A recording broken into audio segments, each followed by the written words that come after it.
अस्सलाम वालेकुम नाज़रीन, प्रोग्राम दो टोक के साथ मैं हूं आपकी होस्ट शुमाइला नवाज। नाज़रीन, मुल्क को दरपेश सियासी चैलेंजेस ही नहीं है बल्कि मुआशी चैलेंजेस का भी मुल्क शिकार है और सियासी और मुआशी इस्तेहकाम के लिए बहुत ज़रूरी है कि फ्री एंड फेयर वक्त पर इंतखाबात किए जाएँ ताकि माजी की गलतियों को दोहराने के बजाय उससे सबक सीखा जाए और उससे फ़ायदा उठाया जाए। यही वक्त का तकाजा है। चेयरमैन पीपल्स पार्टी ने तो साफ कह दिया है कि इलेक्शन 2024 सिर्फ शेर और तीर के दरमियान है और इसमें भी शेर जो है वो शिकार हो जाएगा तीर का। जबकि बानी पीटीआई ने बड़ा मुतालबा कर दिया है। उन्होंने कहा है कि नवाज शरीफ साहब का नाम जो है वो ईसीएल में डाल दें क्योंकि वो हार के बाद लंदन कहीं फरार ना हो जाए। पीटीआई का प्लान सी क्या है, कैसे सरप्राइज देगी? प्लान ए और बी तो नाकाम हो गया, अब सी में क्या रखा है? क्योंकि आज़ाद उम्मीदवारों पे कैसे गारंटी दे सकते हैं कि आज़ाद उम्मीदवार पीटीआई का साथ देंगे बाद में जब उनकी अहमियत बहुत ज़्यादा हो जाएगी जीत के बाद? क्या बल्ले की गैर मौजूदगी सादा अक्सरियत की ज़मानत दे सकती है? इस पर भी ज़रूर बात करेंगे। क्या सोशल मीडिया स्पेस भी पीटीआई के लिए तंग हो रही है? क्या नून लीग पंजाब में सादा अक्सरियत हासिल कर सकेगी और हुकूमत बनाने की पोजीशन रखती है? मियां नवाज शरीफ की खामोशी क्या गुल खिलाएगी? क्योंकि सबके बयानात आ रहे हैं, मुख्तलिफ सियासी रहनुमा जो है वो जल्द से जुलूस कर रहे हैं, लेकिन मियां साहब जो हैं वो बिल्कुल खामोश हैं, किसी का कोई जवाब नहीं दे रहे। क्या वो कहेंगे, कब से स्टार्ट लेंगे वो? इस पर भी बात करेंगे। मेरे साथ जो गेस्ट मौजूद हैं स्टूडियोज़ में, मैं उनका आपको तारुफ करवा दूं। सलीम सिचवानी साहब मौजूद हैं, पाकिस्तान तहरीक इंसाफ से इनका ताल्लुक है, किसी तारुफ के मोहताज नहीं है, हमेशा हमारे प्रोग्राम में ज़रूर शिरकत करते हैं। नुमान इलियास साहब हैं, जमात इस्लामी से इनका ताल्लुक है, पहली दफ़ा हमारे प्रोग्राम में शरीक हो रहे हैं, मेरे प्रोग्राम में इस वक्त। हाजी शराफत खान साहब मुस्लिम लीग नून से ताल्लुक रखते हैं और आप भी मेरे प्रोग्राम में पहली मरतबा शामिल हो रहे हैं। बहुत शुक्रिया आप तीनों हजरात का कि आप लोगों ने अपने कीमती वक्त में से हमारे प्रोग्राम के लिए वक्त निकाला। सलीम सिचवानी साहब, पहले आपसे बात करना चाहूंगी। पीटीआई का बड़ा मुतालबा कर दिया, बानी पीटीआई ने बड़ा मुतालबा कर दिया। वो कहते हैं सबसे पहले तो नवाज शरीफ का जो नाम है वो ईसीएल में डाल दें ताकि वो कहीं हार के बाद बाहर ना निकल जाए, लंदन ना चले जाएं, जैसा कि गुज़िश्ता एक्सपीरियंस है। तो इतने कॉन्फिडेंट, जबकि यहाँ पर तो सूरत हाल ऐसी नजर नहीं आ रही और आपको शिकायत भी है कि लेवल प्लेइंग फील्ड भी नहीं मिल रही है, फिर ये ऐसा कॉन्फिडेंस बड़ा कमाल का। जी बिल्कुल, ये 100% पंजाब के अंदर इस वक्त मुस्लिम लीग की वही हालत है जो 18 में पीपल्स पार्टी की थी। अच्छा, 13 और 18 में जो पीपल्स पार्टी की पोजीशन थी वही पोजीशन अब पंजाब के अंदर में मुस्लिम लीग की है। और उसमें कोई शक नहीं है कि मुस्लिम लीग के जो लीडर हैं वो जुल पाकिस्तान मुझ कमाई के उसूल पे चलते हुए हैं। जब भी हुकूमत मिलती है तो पाकिस्तान में आते हैं, वहाँ से लूट मार करते हैं और बैरून मुल्क चले जाते हैं। और उनको हैरत की बात ये होती है कि उनको दीगर अदालतें भी रिलीफ दे रही होती है, अदालतें भी उनको बाहर भेज होती है और मुजरिम को बाहर भेजने का दुनिया में ये वाहिद रिकॉर्ड है, जो वाहिद फर्द है दुनिया का जिसके एक मुजरिम साबित होने के बाद उसको मुल्क से बाहर इलाज के लिए गया हो। 3 बार वजीर आजम बनने वाले के पास एक हॉस्टल नहीं है इस मुल्क के अंदर। ये तो एहसास हमदर्दी में नहीं आएगा। 3 बार मुल्क का वजीर आजम बनने वाला एक अपने मुल्क के अंदर एक हॉस्टल नहीं बना सका जहां पे बैठ के वो इलाज करा सके, और वो चौथी बार अवाम के लिए दर्द भरी कहानियां सुना रहा है। तो आप सोचें कि इस वजीर आजम से हम क्या उम्मीद करेंगे। और इसलिए जरूरी है कि इनका नाम ईसीएल में डाला जाए क्योंकि वो 100% इलेक्शन के बाद भागेंगे और इसके अलावा इनके पास और कोई चारा नहीं होगा। अच्छा, ठीक है, ये तो आपका जवाब आ गया। नुमान इलियास साहब से भी बात कर लेते हैं। जो सियासी माहौल चल रहा है नुमान साहब, और जो इंतखाबात की गर्मा गर्मी है, अब ऐसे माहौल में इस तरह के मुतालबे सामने आना इतने कॉन्फिडेंस के साथ, जबकि आप भी देख रहे हैं कि सूरत हाल क्या है, कैसे देखते हैं आप कि जो तीर और शेर का निशान तो ऑथेंटिक है कि चलो वो इलेक्शन लड़ रहा है, लेकिन कहीं पे आपको नजर आ रहा है कि पीटीआई का कोई मुस्तकबिल इंतखाबात में? बहुत शुक्रिया शुमाइरा। इस वक्त जो पूरी पॉलिटिकल एरेना है हमारा और कौमी उफक पे जो माजी में 2 बड़ी जमातें होती थी, लेकिन उस मिथ को जो है 2013 के इलेक्शन में पीटीआई ने डैमेज किया था। और उससे पहले काजी हुसैन अहमद साहब ने भी जो है जब पीआई पाकिस्तान इस्लामिक फ्रंट बनाया था और तीसरी कुव्वत की बात की थी और करप्शन फ्री पाकिस्तान की, तो वो भी यही बात थी कि 2 पार्टी सिस्टम खत्म होना चाहिए और तीसरी ऐसी कुव्वत हो लोगों के पास ऑप्शन मौजूद हो। सही। पीटीआई ने 2018 का इलेक्शन जीता, जिस तरह भी जीता। आज कोई पहले वो थे, आज ये हैं। तो ये सारी चीज़ें तो चलती रहती हैं, लेकिन इशू ओरिएंटेड सियासत होनी चाहिए, कौम को दरपेश मसाइल पे बात होनी चाहिए। माशी अदम इस्तेहकाम, जो अनसर्टेनिटी है ज़्यादा, इसकी वजह से ये भी है कि जो है मुल्क में जो है बैरूनी सरमायाकारी भी नहीं हो पा रही, ठीक है, और हमारे जो यहाँ के लोकल इन्वेस्टर हैं वो भी अपना पैसा जो है लगाने को तैयार नहीं है। ठीक। जब हमारी माशी अदम इस्तेहकाम होगा तो हम जो है दिफाई तौर पर भी कमज़ोर होंगे। तो इसका वाहिद हल है इलेक्शन, और इलेक्शन हमारे इलेक्शन ईसीपी की बुनियादी जिम्मेदारी है कि ट्रांसपेरेंट इलेक्शन ठीक है कराए, और जो भी जिसका जायज मैंडेट है उसको दिया जाए। ठीक है, ये तो एक कौमी फर्क। लेकिन हम जो कराची में इलेक्शन कंटेस्ट करने जा रहे हैं, हमारे जो हफीज नईम उर रहमान साहब ने हक दो कराची के उन्वान से जो तहरीक शुरू की थी आज से 8 साल पहले, और इसका एक संग मील था जो हमने बल्दियाती इलेक्शन में एक सियासी तौर पर इन्हांस किया और कराची की सबसे बड़ी जमात बन के हम सामने आए। अच्छा। उसमें हमारा यही जो हमारे इश्यूज वो थे कि वो कराची ओरिएंटेड थे, कराची के नौजवानों के इस मसले थे। कराची की सबसे बड़ी जमात कब आप सामने आए बन? अभी जो है हमने तकरीबन 6 लाख से ज्यादा वोट जो है सिक्योर किए। अच्छा। अब इलेक्शन मैनेज करके बाद पोस्ट पोल इलेक्शन और रिकाउंटिंग के उन्वान से जो है आपने जो है हमारी जो है 10 से 15 सीटें जो है हमारी माइनस हुई, और आपको भी पता है जिस तरह मेयर का इलेक्शन हुआ है, तो मुस्लिम लीग के लोगों ने भी कहा था कि अगर कराची में इस तरह का, तलाल चौधरी ने बोला था कि कराची अगर वाला इलेक्शन भी अगर मेयर के इलेक्शन की तरह होना है तो उसका क्या फायदा होगा। अच्छा। तो इस वजह से, और आपको पता है कि कराची पाकिस्तान है, कराची पाकिस्तान का फाइनेंशियल हब है, फाइनेंशियल कैपिटल है। जी जी। आप 67% रेवेन्यू जनरेट का पार्टिसिपेट करता है आपकी जो कौमी इकॉनमी है। इसी तरह जो है 90% रेवेन्यू शेयर कर रहा होता है आपके सिंध गवर्नमेंट के बजट में। ठीक है। तो इतने बड़े शहर को आप लावारिस तो नहीं छोड़ सकते ना। यहाँ पे कोई भी कौमी मंसूबा नहीं बन सका है, ना फेडरल गवर्नमेंट ने किया है, और जब 18वीं तरमीम के बाद तो प्रोविंशियल सब्जेक्ट था। हम जो एनएफसी अवार्ड की तो बात करते हैं, लेकिन पीएफसी अवार्ड को भूल जाते हैं। एक चीज और बताऊं आपको, जो अभी हुई है यहाँ पे, कि 2 जगह तो आपको पता है कि हेल्थ कार्ड मौजूद थे, खान साहब की गवर्नमेंट हुए, अच्छा इनिशिएटिव था, लोगों को वो किए, लेकिन अभी जो है इंटरिम गवर्नमेंट में बलुचिस्तान में हेल्थ कार्ड मिले, लेकिन आज भी हमारे अरबों रुपए जो है सिंध गवर्नमेंट के वो हैं, हमारे यहाँ हेल्थ कार्ड नहीं है।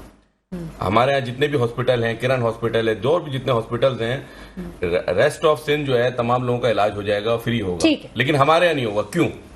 आप जो है मार्जिनलाइज कर रहे हैं इतने बड़े शहर को, उनका हमारा इंफ्रास्ट्रक्चर। ठीक है, बहुत कुछ काम करने की यहाँ पे भी जरूरत है। हाजी शराफत खान साहब भी हमारे साथ मौजूद हैं, इनसे भी बात कर लेते हैं। नून लीग के को आप नुमाइंदा यहाँ पे बैठे हैं। हाजी शराफत खान साहब, आप समझते हैं कि पंजाब में नून लीग के पास सादा अक्सरियत, क्योंकि अपनी सादा अक्सरियत की बात हो रही है, सादा अक्सरियत है उनके पास और वो हुकूमत बनाने की पोजीशन में है नून लीग? देखो मैडम शमाइला, बात यह है कि नवाज शरीफ साहब के 3 दौर गुजरे, जो वज़ीर आज़म बन चुका है। किसी दौर में भी कभी 5 साल मुकम्मल नहीं हुए, कभी उसने मुकम्मल करे नहीं। वो इसलिए है कि मैं ये इस चीज़ को समझता हूँ कि नवाज साहब जो है ना, मुल्क को तरक्की पे लाने की जो बात करते हैं और उस पर शुरू हो जाता है, तो हमारे कुछ मुल्क के कुछ बैरूनी हाथ है हमारे मुल्क के अंदर, जो उसको पाकिस्तान को तरक्की करने नहीं देता। ठीक है। तो वो जो तरक्की करने नहीं देता, उसका मतलब ये कि हम कोई ऐसे हुकूमत, ऐसे लोगों को लेके आए ताकि वो सारा टाइम ज़ाया हो और पाकिस्तान आगे बढ़ ना सके। और हम वतन लोग हैं, हम ये चाहते हैं कि पाकिस्तान दुनिया के उस स्टेज पे हम लोग उसको शामिल कर, हर वर्कर का और हमारा छोटे से छोटे वर्कर का भी ये जहन है कि ये बिल्कुल पाकिस्तान का लेवल जो दुनिया में नुमाया और अच्छा आए। और अगर जो मियाँ साहब ने हर दौर में काम किए और आज तक कर रहे हैं, अगर मियाँ साहब के नवाज शरीफ के अगर वो जो तरक्याती काम है जो जिसने बनाया, अगर वो निकाला जाए मुल्क से, तो मेरे ख्याल से ये मुल्क ये एक कंडर बन जाएंगे। अरे तो कराची में क्या काम किया हाजी साहब? मतलब आप कराची में ही उम्मीदवार हैं ना मुस्लिम लीग नून के, तो यहाँ आपने जब 3 टेन्योर वजीर आजम रहे हैं आपके कायद, तो कराची को क्यों इग्नोर किया उन्होंने? क्यों नहीं कराची में इतना काम किया? अच्छा, तो वो उसमें मैं आपसे बात करूंगा। देखो 30 साल ये शहर जो है एरगमाल था, 30 साल जो ये शहर गमाल था, मुत्तहिदा ने गमाल रखा था। किसी कोई अपने, देखो मैं एक बिजनेसमैन हूँ, मैं टेक्सटाइल का बिजनेसमैन हूँ, तो मेरे साथ मैं अरबा क्लॉथ मार्केट एसोसिएशन का मैं सदर भी हूँ 35 साल से, और अभी भी हूँ। तो मेरे साथ कोई गाड़ी में नहीं बैठता था, इसलिए नहीं बैठता था कि वो कह रहे कि आपको तो मारेंगे ही मारेंगे, लेकिन हमें अपने आप को क्यों मरवाएं आपके साथ। अच्छा। तो उस माहौल में इसने कुछ नहीं किया, लेकिन उसने 3 ऑपरेशन जरूर किए। किसी गवर्नमेंट ने इसके खिलाफ ऑपरेशन नहीं किए जी। अच्छा। तो 3 ऑपरेशन किए और आखिरकार वो चीज जो अमन पाकिस्तान को दिए मियां साहब ने दिए, जो कि बीके में टीटीपी का और ये जो बड़े ब्लास्टिंग होते थे, रोजाना 10 से 15 ब्लास्ट होते थे। इस तरह बलूचिस्तान हमारे हाथ से तकरीबन 70% निकल चुका था। इस तरह अंदरूनी सिंध में भी हालात खराब थे, कोई रात को सफर नहीं कर सकता था फैमिली के साथ। फैमिली के रेंजर्स का बड़ा काम है, बहुत काम किया है उसने। तो किसने किया? अफवाज पाकिस्तान ने बड़ा काम किया, बड़ी शहादतें हैं, 80,000 शहादतें हैं उनकी। लेकिन एक बात है, ठीक है, फौज उस वक्त भी था 30 साल फौज मौजूद था, उस वक्त क्यों नहीं हो रहा था? जब मैं का दौर आता था तो बोले करो, कोई और गवर्नमेंट ने ये नहीं बोला कि इनके खिलाफ ऑपरेशन करें। जब आखिर दौर में मुकम्मल देखो ये चीज हुआ ना, ऐसे बात इस तरह हुआ, आखिरी टाइम में बात ही कहीं और चली गई, मैं कुछ और बात भी कर रहा था। जी जी ठीक है, आप अपनी बात मुकम्मल करें। हाँ, तो वो अमन का, पाकिस्तान को अमन दिलाने वाला नवाज शरीफ है। जहाँ लोड शेडिंग थी हमारे मुल्क में, वो अपना दहशतगर्दी उरूज भी थी। ठीक है, तो वो सारे अमन, और देखो हम कारोबारी लोग हैं ना, तो मकसद ये है कि हमें इस चीजों ने बहुत बड़ा नुकसान पहुंचा है। अच्छा। और ये अमन अमान के जो हालात खराब थे, अब अमन अमान के जब हालात मियां साहब ने ठीक कराए ना, तो फिर फौरन एक ऐसा लहर शुरू हो गया, उसको गवर्नमेंट से निकाल दिया। ठीक है, लेकिन ये सारी चीजें जो आप जिक्र कर रहे हैं, बिल्कुल इससे पहले मुशर्रफ साहब का दौर था, उसमें अमन अमान की बड़ी अच्छी सूरत हाल थी। उससे पहले और बहुत सारे दौर हुए, सिर्फ 2018 को ही टारगेट करना तो मेरा ख्याल मुनासिब नहीं होगा। अच्छा सलीम सिचवानी साहब, मुल्क को सिर्फ सियासी इस्तेहकाम की भी नहीं बल्कि मुआशी इस्तेहकाम की भी ज़रूरत है। जैसे कि शराफा साहब ने भी कहा कि बिजनेसमैन के लिए जो मुश्किलात थी, अब फिर सूरत हाल फिर वहीं पे चली जा रही है, अब महंगाई भी अपने उरूज की तरफ जा रही है। तो आप समझते हैं कि आप के जो आज़ाद उम्मीदवार हैं वो जब अगर इलेक्शन लड़ते हैं और वो कामयाब होते हैं तो वो आपका साथ देंगे, आपके मंशूर में हिस्सा डालेंगे वो? देखें, आपको पता है कि जब पीटीआई की फर्स्ट टाइम गवर्नमेंट खत्म की गई तो मंडी लगाई गई थी सिंध हाउस में जी। अब बल्ले का निशान जो आइन की आर्टिकल 17 शिक नंबर 2 जो पाकिस्तान की आवाम को इजाज़त देती है कि हर आदमी अपनी पार्टी बना सकता है, अपना सिंबल रख सकता है, इसके बावजूद भी चीफ जस्टिस फाइज साहब ने उसकी वजाहत नहीं की और उन्होंने बल्ले का निशान ले लिया। तो इस तरह की गैर आईनी इकदाम जब हमारे आला ओहदे पर बैठे हुए जजेस साहबान कहेंगे, तो जस्टिस मुनीर साहब के फैसले और दीगर बहुत से चीफ जस्टिस साहबान के जो फैसले हैं वो याद रखे जा रहे हैं, तो इस तरह इनका फैसला भी तारीख के अंदर याद रखा जाएगा। मगर अब सिर्फ याद रखने से काम नहीं चलेगा, गलत फैसले और आइन को तोड़ने वाले फैसलों के ऊपर जजेस के ऊपर भी कार्रवाई होनी चाहिए और उनके ऊपर भी कवानीन बनने चाहिए, ताकि पाकिस्तान जो सरजमीन बेआइन बना हुआ है और गैर कानूनी हुकूमतें चल रही हैं इस वक्त, तो उसमें जो है इंसाफ एक वाहिद इदारा बनता है जो जहाँ से अवाम इंसाफ की तलबगार होती है और जहाँ वहाँ पे भी आइन को तोड़ा जाएगा, वहाँ पे भी आइन को नजरअंदाज किया जाएगा, तो आप बताएं अवाम कहाँ जाएगी फिर? Chairman peoples party Bilawal Bhutto तो बल्ले को किसी खाते में नहीं लाते, वो हमें चाहिए भी, इनका खाता चाहिए भी नहीं, ना हमें इनका खाता चाहिए, ना हमें नून लीग का खाता। ये अपने खातों को संभाल लें, इनके अपने थप्पे माफिया लगाने वालों को संभाले, ये इनके लिए बहुत है। वो तो ये कहते हैं कि बस सिर्फ शेर होगा और तीर होगा, तीर का शेर का शिकार करेगा तीर, बस उनका यही जुमला है। तो मतलब आप अपनी जगह आप कॉन्फिडेंट हैं कि जी हम होंगे, हुकूमत बनाएंगे। इस तरह से जब मुल्क की बड़ी बड़ी पार्टियां ही इतना इनमें ज़्यादा इख्तलाफ और इतना ज़्यादा खिंचाव होगा, तो कैसे ये सादा अक्सरियत कैसे मिल सकती है? हम सादा अक्सरियत नहीं, हम इंशाल्लाह 2/3 अक्सरियत से ज़्यादा से जीतेंगे। अच्छा, अल्लाह की रहमत से, और हम स्लोगन पे लड़ेंगे इंशाल्लाह। जिस तरह माजी में गैर जमाती बुनियादों पे इलेक्शन में लड़ा गया था, अवाम दोस्त और हक परस्त और इस तरीके से सिंबल के तौर पे लड़ा गया था, निशानात अलग अलग थे। इंशाल्लाह हम सिंबल पे लड़ेंगे। अच्छा। और मैं शराफत साहब की बात का एक जवाब दे दूं। शराफत साहब ने जो कहा कि अमन व अमान कायम किया, तो शायद शराफत साहब भूल रहे हैं कि 90s के अंदर ही नवाज शरीफ साहब ने इंडिया से तिजारत का, आज़ादाना तिजारत का मुआहदा किया था, जिसके अंदर में उनके कंटेनर विदाउट कस्टम के आते थे, जिसके अंदर असला भी आया, जिसके अंदर दहशतगर्द भी आया और कोई पूछने वाला नहीं था। यही दहशतगर्द पैदा करते हैं, फिर यही दहशतगर्द उनसे लड़ाई के लिए हमारे जवानों को लड़वाते हैं और ये हमारे जवान भी मर रहे होते हैं, हमारी आम आवाम भी मर रही होती है। और इसका तदारुक होना चाहिए। अब एहतसाब तमाम इदारों का भी होना चाहिए जो गलत पॉलिसियां बना रहे होते हैं, जो गलत तरीके से आवाम को नुकसान पहुंचा रहे होते हैं।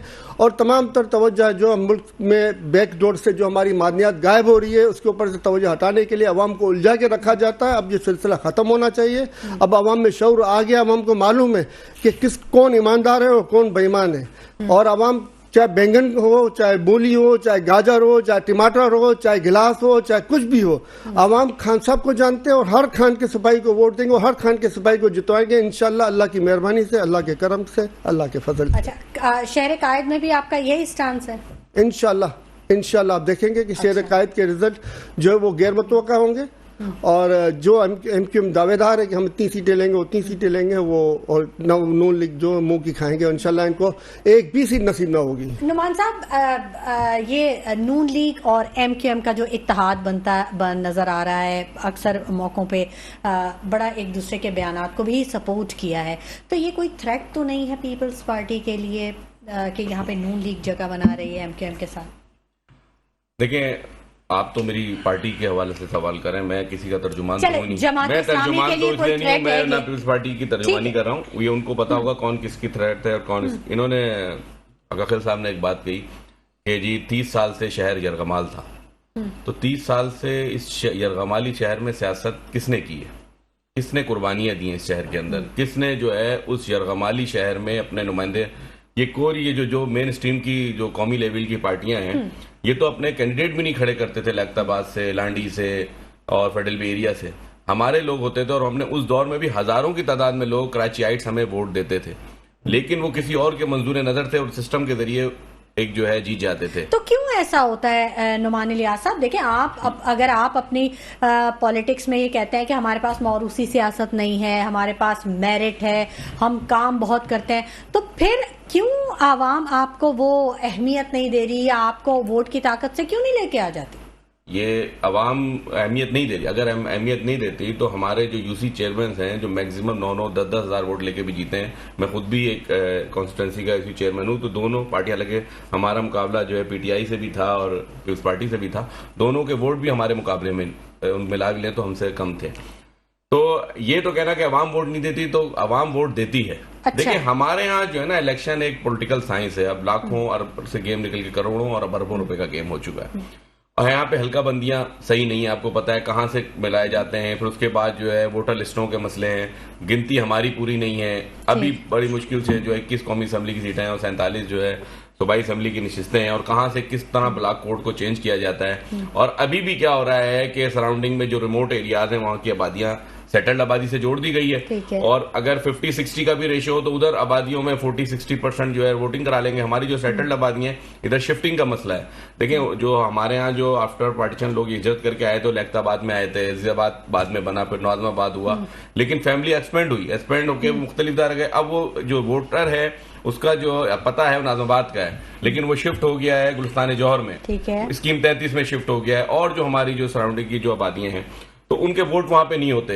अगर वो नाजमाबाद नहीं जाएगा वोट डालने, या फिर हमारे यहाँ जो रहता था फैमिली एक्सपेंड हुई, उसने कहीं और फ्लैट ले लिया, तो ये हमारे जो सेटल्ड आबादी के इश्यूज हैं। जबकि रिमोट एरियाज में आपको पता है किस तरह इलेक्शन को मैनेज किया जाता है।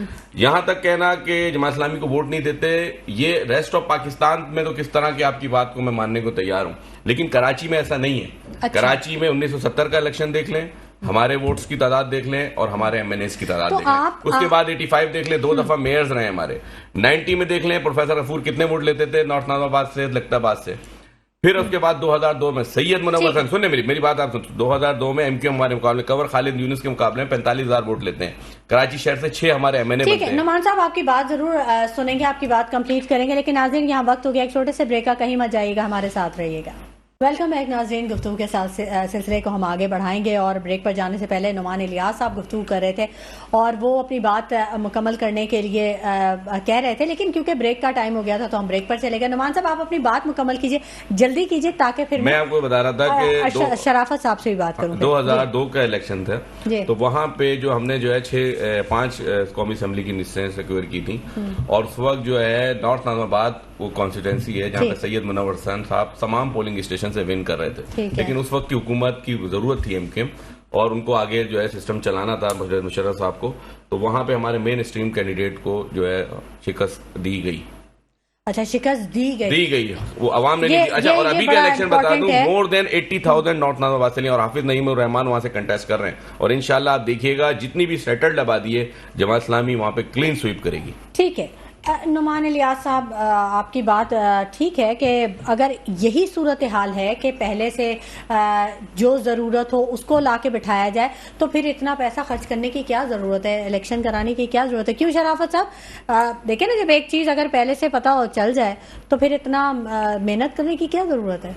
क्या कहते हैं आप? मैं आपकी बात से इत्तेफाक करता हूँ कि अगर पहली चीजें तय हो चुकी थी, हुई है, तो फिर उस पर काम करना या पैसा लगाना या मेहनत करना बेवकूफ़ी, क्योंकि ये पिछले ये इलेक्शन 2018 में इस तरह ही हुआ था। अच्छा, तमाम सीटें पहले से उनको लिस्ट दिया गया था, मैं उसके नाम नहीं लूंगा, मुझे बताया गया कि भाई साहब आप बर्दाश्त करें। अच्छा, क्योंकि मेरे अकाखेल बरादरी वहाँ 44,000 वोट रजिस्टर्ड है, मैं उनका मशहूर हूँ।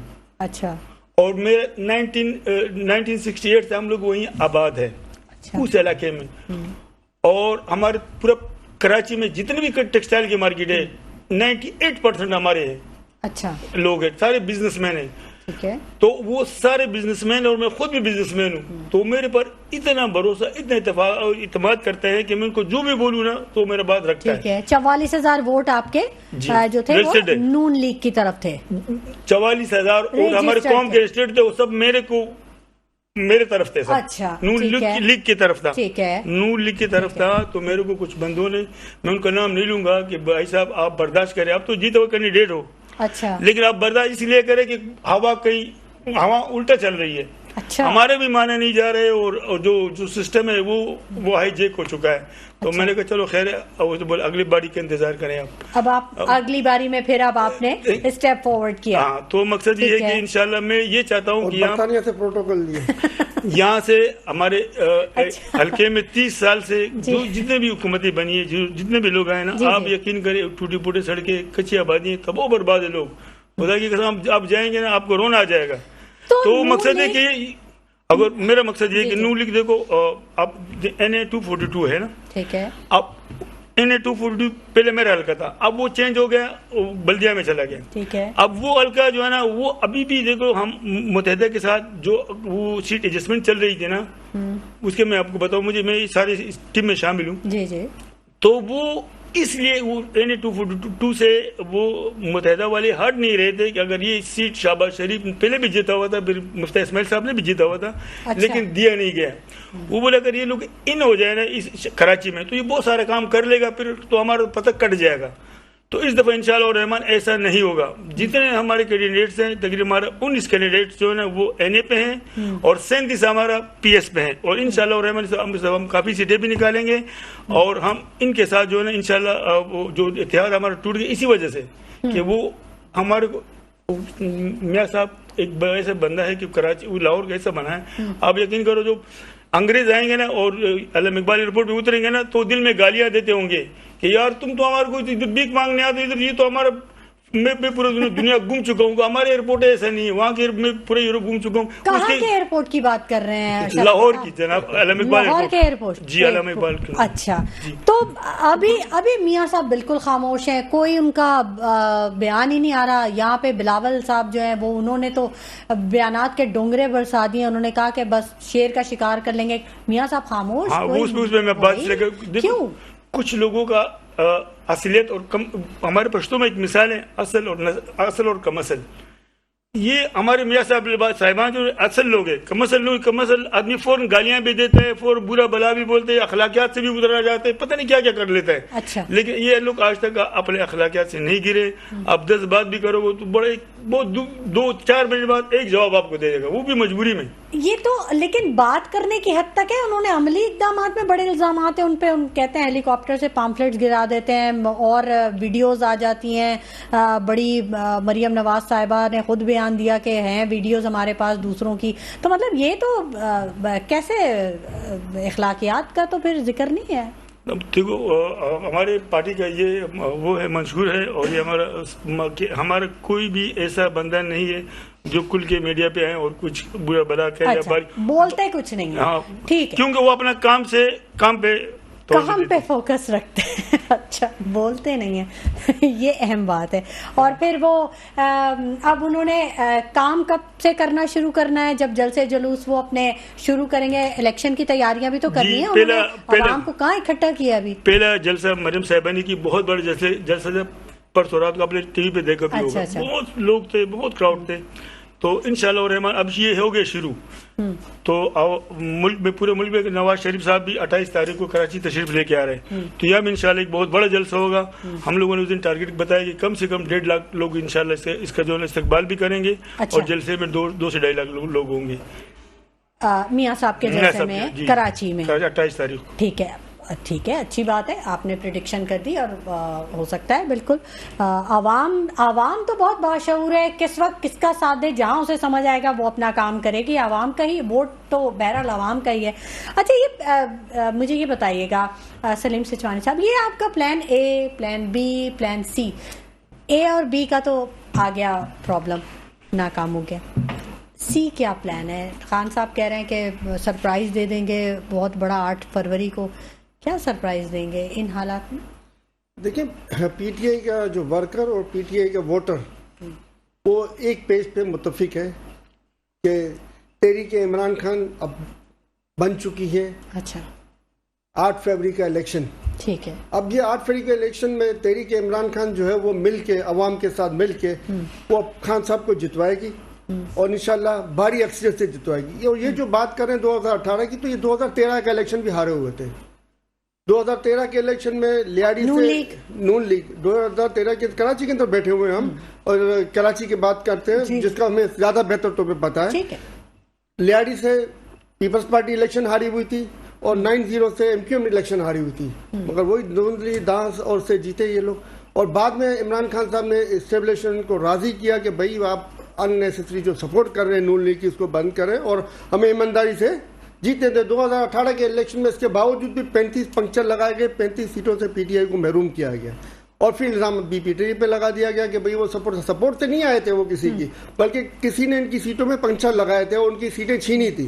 मगर इसके बावजूद भी अल्लाह की रहमत से जो है वो थोड़ा बहुत न्यूट्रल लेने की वजह से जो पीटीआई जीत गई इलेक्शन। और इस बार जो है वो मजीद बेहतर सपोर्ट है, इसलिए घबराए हुए, कभी उम्मीदवारों को परेशान करते हैं, कभी निशान के ऊपर पीछे पड़ते हैं। अब बताएं, शहबाज शरीफ साहब इलेक्शन सिंबल के खिलाफ बात कर रहे हैं, नवाज शरीफ साहब इलेक्शन सिंबल के खिलाफ बात कर रहे हैं, क्योंकि ये गैर जमहूरी बातें हैं, गैर आईनी बातें हैं। तो ये गैर आईनी लोग ही कर सकते हैं कि वो सिंबल के खिलाफ बात करें कि सिंबल। अब आइन की शिक 17 आइन के आर्टिकल 17 और शिक 2 में वाज़ेह तौर पर लिखा हुआ है, मैंने आपको पहले भी बताया। तो इस हिसाब से अगर आप देखें तो जस्टिस फाइज साहब भी जवाब दें पाकिस्तानी कौम को, और शहबाज शरीफ और नवाज शरीफ भी जवाब दें पाकिस्तानी कौम के, वो आइन की खिलाफ वर्जी कैसे बात कर रहे हैं।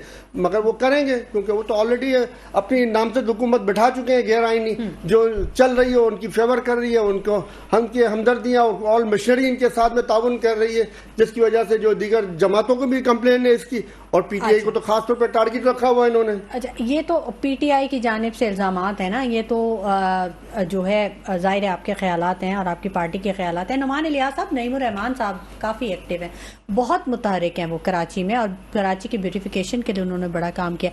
अच्छा, जमात इस्लामी के नेमतुल्लाह खान साहब ने भी बड़ा अच्छा कराची के लिए काम किया था, बहुत सारी चीज़ें की थी। अब जबकि पीपल्स पार्टी का एक होल्ड है और एमकेएम और नून लीग इत्तेहाद करने के एक पेज पे आने के लिए मुज़ाकरात मशावरत चल ही रहे हैं, कभी लगता है कि मिल जाएंगे, कभी लगता है दोनों पार्टियां कहती नहीं हम नहीं मिलेंगे, मतलब इस तरह की चीज़ें चल रही हैं फिलहाल भी। जमात इस्लामी को कहाँ स्टैंड करता हुआ देखते हैं? देखें, पहले तो आपने बताया कि पीपल्स पार्टी का होल्ड है। पीपल्स पार्टी का होल्ड किन इलाकों पे है? पीपल्स पार्टी का होल्ड उन इलाकों पे है जहाँ पे 500-500 और 1000 वोट लेके चेयरमैन जीता है, और वो रिमोट एरियाज है, वो आज भी नहीं है। 1970 से लेकर जब तक ये पीपल्स पार्टी के एरियाज ही होते थे। लास्ट जो बल्दियाती इलेक्शन था 2015 वाला, तो उधर डिस्ट्रिक्ट काउंसिल बन गई थी मलीर की, तो वहां पर उनको पता था हमारा मेयर आने के चांस ही नहीं होते थे, तो उन्होंने अपना एक वो बना लिया था काउंसिल। अब जब उन्होंने मैनिपुलेट किया और सारा उनके पास 15 साल से हुकूमत है इस सूबे की, और 18वीं तरमीम के बाद होल सोल ये सारी इनके पास जिम्मेदारी भी है और इनके पास तमाम वसाइल भी हैं। उन वसाइल को, उनकी पूरी मशीनरी भी है, उनके जो है आरओज भी किन जगह से, आरओ जो है स्टैट्यूटरी अथॉरिटी है, और वो जो है इलेक्शन कमीशन और बिटवीन द जो पूरा जो प्रोसेस होता है उसमें फोकल पर्सन होता है, उसने तमाम इलेक्शन करना है, ऑर्गेनाइज करना है। लेकिन आरओ जो है वो उसी गवर्नमेंट से आया हुआ है, भले वो 18 ग्रेड का अफसर है, उसको जो है अपने सारे मामलात आगे जो है वो करना है। ये होल्ड इस सूरत में मैं आपकी इस बात को बिल्कुल मानता भी हूं कि उनका होल्ड इस तरह है कि उनके पास ब्यूरोक्रेसी है और ब्यूरोक्रेसी को किस तरह वो मैनेज करते हैं। नंबर 2 चीज आपने कहा कि जी हम कहां स्टैंड करते हैं, जबकि एमक्यूएम और उनका इत्तेहाद, देखिए इत्तेहाद किस तरह हुआ, किसी के कहने पे बैठ गए और वो इत्तेहाद, अभी इन्होंने शराफत साहब ने कहा ना कि हमारा इत्तेहाद हो ही नहीं सका। इनकी सीट के एडजस्टमेंट पे थी, वो जो है नून लीग जो है ज्यादा सीटें उनसे डिमांड कर रही थी। एमक्यूएम अभी भी अपने आप को उसी मोड में रखती है कि शायद हम 2013 वाली, उससे पहले जो है बानी एमक्यूएम है, तो इसलिए जो इनको मैनेज नहीं हो सका, और वो भी उन्हीं एरियाज पे वो कर रहे हैं जहां पे नून लीग फोकस कर रही है। NA 230 जो 235 है वो हल्का है जहां पे मेरी अपनी राइश है और मैं वहां से इलेक्टेड चेयरमैन भी हूं, और सबसे ज्यादा वोट उस पूरे जो NA 235 में मैंने बहसे से चेयरमैन लिए हैं, और ज्यादातर 32,000 वोट हैं हमारे यहाँ से यूनिवर्सिटी से लेकर उधर, और उधर हमारे पास तकरीबन 3 यूसीज हैं जो हमने विन की हुई हैं, और वो सेटल्ड आबादी है। और हम स्टैंड ये करते हैं, मेरी कराची आइट से गुजारिश है कि वो 8 फरवरी को निकलें वोट देने। अगर वो वोट देने नहीं निकलेंगे, इलेक्शन मैनेज हो जाएगा, और वो बड़ी तादाद में निकले और अपने हक के लिए निकले, अपने बच्चों के मुस्तकबिल के लिए। कराची में देखें टर्न आउट कम होता है ना, लेकिन मैं आपको एक बताऊं, इलेक्शन मैनेज कब होगा? इलेक्शन मैनेज होगा जब टर्न आउट कम होगा। जब लोग निकल जाएंगे उसको मैनेज करना आसान नहीं होगा। जब हजारों की तादाद में लोग निकलेंगे और कास्टिंग जो है 30% से बढ़ जाए। नुमान साहब, ये तो पहले भी होते रहे ना, ये तो मेयर के इलेक्शन में भी हुआ, ये तो लोग निकले ना, लोग निकले तो लोगों ने वोट दिए। लेकिन आप कहा कि आप तो फिर यही इल्जाम लगा रहे हैं, आप कह रहे हैं कि देखें अभी भी मैं आपको बताऊं, देखिए मेन स्ट्रीम शहर में हमारे पास 87 यूसीज हैं, और वो मेन शहर की यूसीज हैं। कराची के 9 town, district east, district central और डिस्ट्रिक्ट कोरंगी, 9 टाउन है हमारे पास। और आपने खुद कहा कि हम ब्यूटिफिकेशन के लिए हमने अभी सैकड़ों 200 पार्क हमने जो है 8 फरवरी से पहले हमने उसको रिहेबिलिटेट भी कर रहे हैं, और हमने पब्लिक प्राइवेट पार्टनरशिप, मेरे जो कॉन्स्टिट्यूंसी, हमने पब्लिक प्राइवेट पार्टनरशिप में एक बेहतरीन मॉडल पार्क बनाया, हालांकि हमारे पास टाउन नहीं है। इसके अलावा ग्रीन बेल्ट, आप वहां से सर्व कर लें, हमारे जितने भी यूसी चेयरमैन हैं, टाउन चेयरमैन, दिन रात लगे हुए हैं। हमारे साथ मसला क्या है कि आपको पता है कि सिंध का खास मसला यह है, वैसे पूरे मुल्क का मसला करप्शन है, और ये पूरा निजाम उसी तरह सिस्टम के उसमें चल रहा है। उसके बारे में हम स्टैंड वो कर रहे हैं कि हम कराची आइट्स के साथ हैं। हम ये चाहते हैं कि देखिए, मैंने अब कोई हिजरत तो नहीं करनी ना, हमने हिजरत की, हमारे बड़ों ने, या फिर हम जद्दोजहद करें।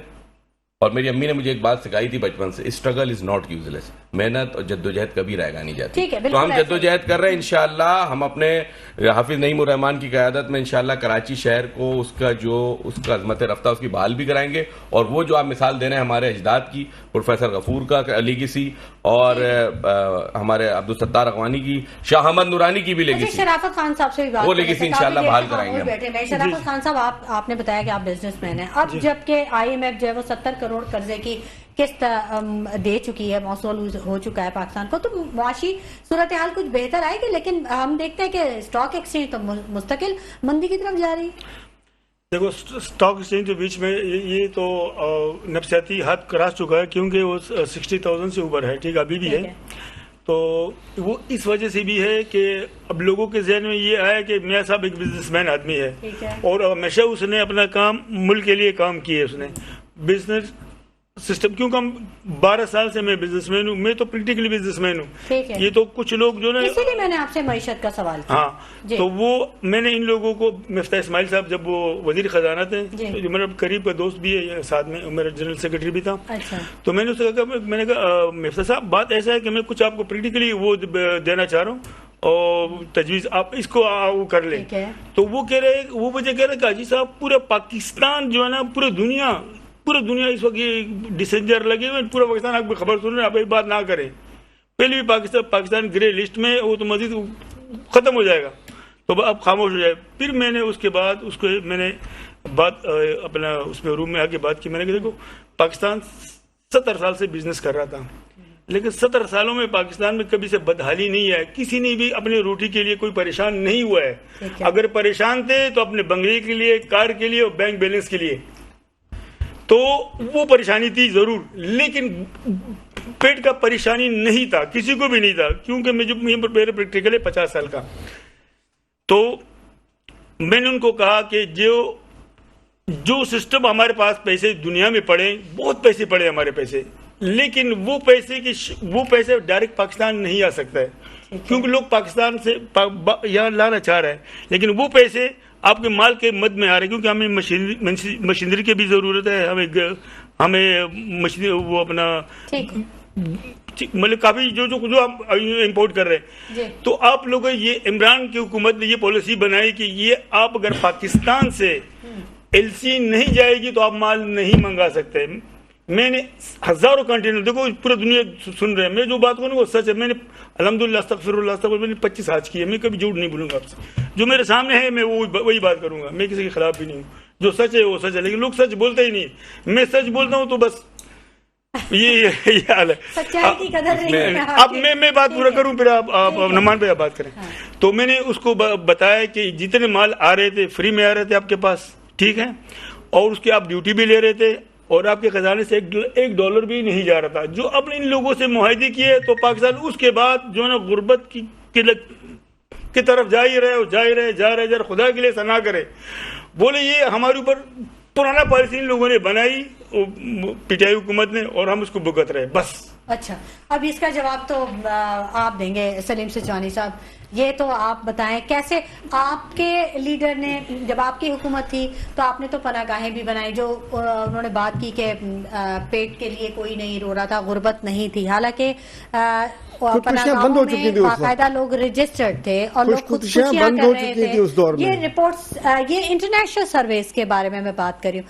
अब आप इनका जवाब दीजिए कि क्या सूरत हाल थी। देखिए, मैं इसका जवाब आपके पहले प्रोग्राम में भी दे चुका हूँ कि 2013 मैं दोबारा देता हूँ शराफत साहब को। 2013 से लेके 2018 तक $65 अरब का शराफत साहब आपके वजीर आजम नवाज शरीफ साहब ने, आपके वजीर आजम पाकिस्तान के नहीं, आपके वजीर आजम नवाज शरीफ साहब ने कर्जे लिए। $16 अरब फी पे के आए थे। इसके अलावा ऑयल की कम तरीन सतह पे उस वक्त ऑयल मौजूद था, $25 से $30 पर बैरल मौजूद था उस वक्त, जिसकी वजह से तकरीबन $15 से $20 अरब ऑयल की मद में बच रहे थे। इन तमाम तकरीबन $115 अरब से लेकर $120 अरब इन्होंने 2013 से लेकर 2018 में खर्च किए, और जाने के टाइम पे $9 अरब खजाने के अंदर छोड़ के गए थे, और जिसके अगले माह में $6 अरब की किस्तें जमा करनी थी। पाकिस्तान को बैंक करप्सी के दहाने पर छोड़ के गए थे। मुफ्ता इस्माइल साहब ने जनरल बाजवा को बताया था कि ये तकरीबन इतनी सुरंगें खोद चुके हैं, इतनी माइंस बिछा चुके हैं कि आने वाली हुकूमत 3-3.5 साल तक चल नहीं सकेगी, वो अपने आप को ही संभालती रहेगी। मगर फिर भी अल्लाह की रहमत से, क्योंकि एक ईमानदार हुक्मरान मौजूद था, उसने ईमानदारी से अब मुल्क को आगे बढ़ाया, और कोरोना के बावजूद जिसमें पूरी दुनिया ने जो है ना वो अपने आप को नुकसान में डाला, उन्होंने एक अच्छी हिकमत अमली पे अमल किया और मुल्क को ऊपर की जानिब ले गए। और जिस वक्त इनको रिजीम चेंज करके उनको एक बोगस तरीके से हटाया गया, सिंध हाउस में बोली और मंडियां लगा के, उस वक्त भी उन्होंने कौमी खजाने में $18 अरब रखे हुए थे। $9 अरब के मुकाबले में उन्होंने $18 अरब रखे, और $115 अरब जो नवाज शरीफ के पास आए थे उसके मुकाबले में इनके पास $44 अरब आए थे। मगर इसके बावजूद दुगने पैसे वो खजाने में छोड़ के गए थे। फिर भी इनको नवाज शरीफ साहब अच्छा लगता है, और एटमी तवानाई हमारे पास मौजूद होने के बावजूद, जो हासिल इसीलिए की गई थी कि आवाम को सस्ती बिजली मिले, इंडस्ट्रियलिस्ट को सस्ती बिजली मिले, टेक्सटाइल वालों को सस्ती बिजली मिले, ताकि वो दुनिया के अंदर और मुल्क के अंदर में एक अच्छा कंपटीशन दे सकें, दुनिया में पाकिस्तानी प्रोडक्ट्स को आगे ले जा सकें। मगर उन्होंने इस पे अमल नहीं किया, बल्कि इसके बजाय इन्होंने महंगी तरीन बिजली के मुआहदे किए, और वो भी डॉलर्स के अंदर में। और दूसरी तरफ अदम इस्तेकाम पैदा किया शहर कराची में, जिसकी वजह से हमारा लोकल इंडस्ट्रियलिस्ट जो वो मुल्क छोड़ के बाहर चला गया, और मल्टीनेशनल कंपनियों को दावा दे दे के लाया गया, जो कि यहाँ से रुपए में कमाते हैं डॉलर में लूट के ले जाती है, रुपए में कमाते हैं डॉलर में। इनसे भी इस तरह के एग्रीमेंट किया गया कि पाकिस्तानी कौम का खाना खराब ही हो हर सूरत में, कि आप भैया अगर रुपए में कमाते हो तो आप डॉलर में कैसे ले गए? आपको सलीम साहब, आप दूसरा सामान ले जाए यहाँ से, आपको कहा जाता है पाकिस्तान की एक्सपोर्ट भी बढ़े, दूसरी चीजें ले जाए, कुछ इस तरीके के एग्रीमेंट होते हैं, कुछ ऐसी स्ट्रेटेजी बना जिससे मुल्क के मफाद दाव पे न लगता। आपको सलीम साहब कहा जाता है कि आपकी जो पार्टी है वो सोशल मीडिया पे नजर आती है, तो अभी आप देख रहे हैं कि अब जबकि अगर आपको बाउंड किया जाता है या कॉर्नर किया जाता है जैसा कि आप कहते हैं, तो सोशल मीडिया पे भी आपको रेजिस्टेंस का सामना करना पड़ रहा है। देखिए, सोशल मीडिया पे भी इन्होंने काफी कोशिशें कर रहे हैं और की हैं और अब मजीद करेंगे, मगर हम हर तरह के हालात में अब पार्टी एक मुत्तहद है और मुनज़्ज़म रहेगी और इंशाल्लाह आप देखेंगे कि अवाम के ताउन से और तहरीक खान साहब तहरीक इमरान खान साहब आगे बढ़ेगी और 8 फरवरी को उसको मुकम्मल होगी। जिस बदमाशी से इन्होंने 200 जाली केसेस खान साहब के ऊपर दर्ज करवाए हैं, वो भी इसी ताकत से ये केसेस सारे खत्म होंगे और अवाम देखेगी कि खान साहब एक बार फिर इलेक्शन लड़के इख्तिदार पे आ रहे होंगे इंशाल्लाह अल्लाह की रहमत से। अच्छा, यानी आपको कोई फर्क नहीं पड़ता बदले से या विक्टों से? फर्क क्यों नहीं पड़ता? फर्क पड़ता है, मगर हमें खेलना खान साहब ने सिखाया हुआ है कि हर हाल में हर मुसीबत में खेलना है आपने और हर मुसीबत से लड़ना है आपने। जिस तरीके से मुसीबत के हालात में वर्ल्ड कप खान साहब जीत के लाते, इंशाल्लाह इन्हीं मुसीबत के हालात में जिस तरीके से कारकुनान के वो हौसले बुलंद कर रहे हैं और वो खड़े हुए डटे हुए, इस तरह इंशाल्लाह कारकुन भी खड़े रहेंगे और कारकुन भी आगे बढ़ेंगे और भरपूर तरीके से यकजहती का मुजाहरा करके कामयाब करवाएंगे। ठीक है। अच्छा, सोशल मीडिया की बात होती है नुमान साहब, तो सोशल मीडिया पे बड़े अजीब से मैसेज आते हैं, कई बड़े फनी मैसेजेस भी आते हैं। जैसे आवाम से पूछा कि दुनिया चांद पे पहुंच गई है, आप बताएं कि पाकिस्तान कहाँ है, यहाँ तो इतनी मुश्किलात हैं। तो वो पूछती है, जिससे सवाल किया गया वो कहता है, वो दोबारा उससे सवाल करता है, कहता है कि आपको यहाँ पे गैस मैसर है? तो वो कहता है नहीं। कहता है चांद पे गैस है? कहता है नहीं। चांद पे आपको बिजली मिलती है? कहता है नहीं। कहता है यहाँ बिजली है? कहता है नहीं। कहते तो हम तो चांद पे ही है ना हमें बिजली है, ना हमारे पास गैस है, ना हमारे पास ताज़ा हवा है, तो हमें चांद पे जाने की क्या ज़रूरत है, हम तो ऑलरेडी चांद पे मौजूद है। मतलब ये अवामी एक रवैया है। अब हर चीज़ को बड़ी गैर संजीदगी के साथ देखा जा रहा है। तो अब लास्ट कमेंट मैं आपसे लेना चाहूँगी, बताइए।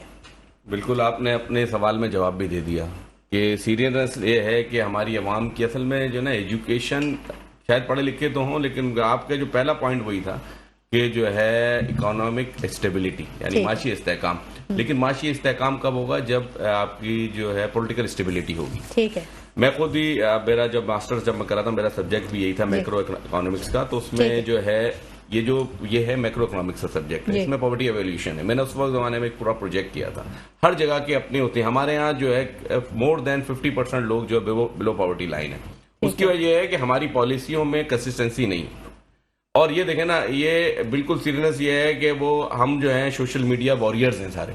ठीक है। उन पे ग्राउंड पे जो है ना हम अपने बच्चों को सही तरह से अखलाकियात लेके जा रहे हैं बड़े लेवल पे। ठीक है सर, मैं आपको सिर्फ एक सेकंड, हमारा जब बड़ा ये जैसे आपने जो है 3-4 बयान बिलावल साहब के दिए, ये किसी कौमी लीडर की इस तरह के बयान होना चाहिए। आप बोले खिलाड़ी, बल्ला, शेर, ये भाई अपना एक प्रोग्राम दो, इकोनॉमिक बताओ।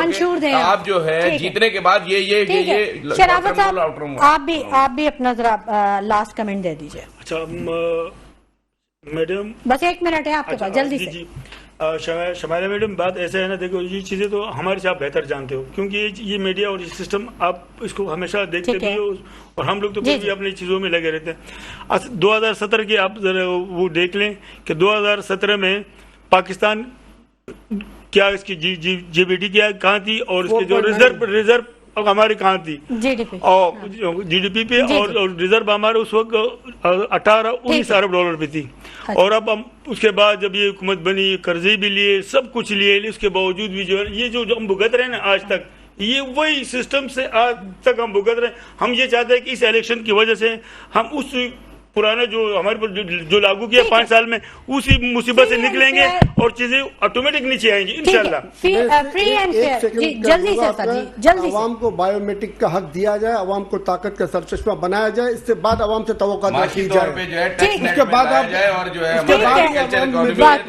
ठीक है, वक्त फ्री एंड फेयर इलेक्शन होना चाहिए। बहुत शुक्रिया सलीम सिचवानी साहब आपकी तशरीफ आवरी के लिए, बहुत शुक्रिया नुमान इलियास साहब आपकी तशरीफ आवरी के लिए, बहुत शुक्रिया हाजी शराफत खान साहब आपकी तशरीफ आवरी के लिए। नाज़रीन, मुआशी इस्तेहकाम के लिए बहुत जरूरी है कि सियासी इस्तेहकाम भी हो, तभी मुल्क आगे की तरफ जा सकता है। इसी के साथ शुमाइला नवाज को इजाजत दीजिए, अपना बहुत ख्याल रखिएगा, अल्लाह निगहबान।